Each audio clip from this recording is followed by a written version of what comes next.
Honduras informed on Monday that around 2.3 million citizens, equivalent to 40% of the electoral roll, participated in the primary elections on Sunday, March 9th.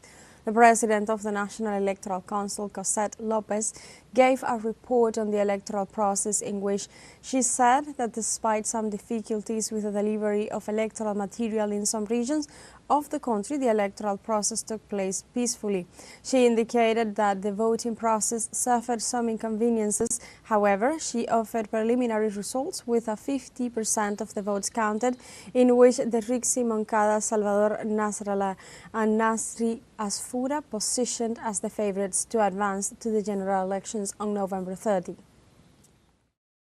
The presidential candidates for the Liberty and Refoundation Party, Rixi Moncada, and the Liberal Party, Salvador Nasrallah, declared themselves as winners in their respective organizations after the National Electoral Council of Honduras informed that they are leading in the first partial count of the primary elections held this Sunday. Honduran President Xiomara Castro declared, "A woman will hand over the presidential sack to another woman."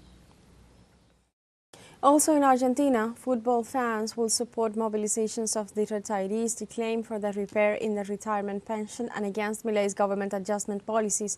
Every Wednesday, retired citizens claim their rights and protest against government's policies. These demonstrations have been severely repressed by the federal police under orders from the Minister of Security, Patricia Bullrich. What started as a gesture of solidarity from the Chacarita Club fans turned into a self-convocation that promises to take the next mobilization to historic levels. The mobilization is scheduled for next Wednesday at 5 p.m. at the front of the National Congress and has the support of leading figures of Argentine football and the best-known teams.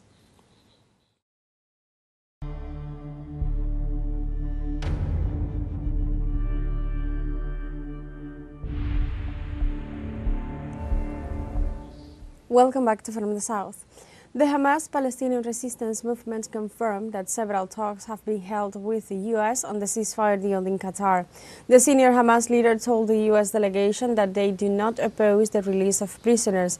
Lately, Israel had reported to be preparing for negotiations so that it sent Monday a delegation to Doha to discuss on the deal. Overall, the conversations aimed at moving to the next stage of the deal, which could pave the way for ending the war.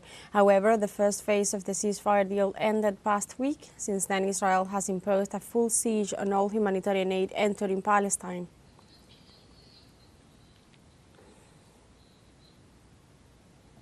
Israeli authorities announced Sunday night the total cessation of electricity supply to the Gaza Strip after failing to comply with what was agreed in January, which established the advance towards the second phase of the ceasefire. Israel intends to worsen every day the humanitarian crisis that the people from Gaza are living.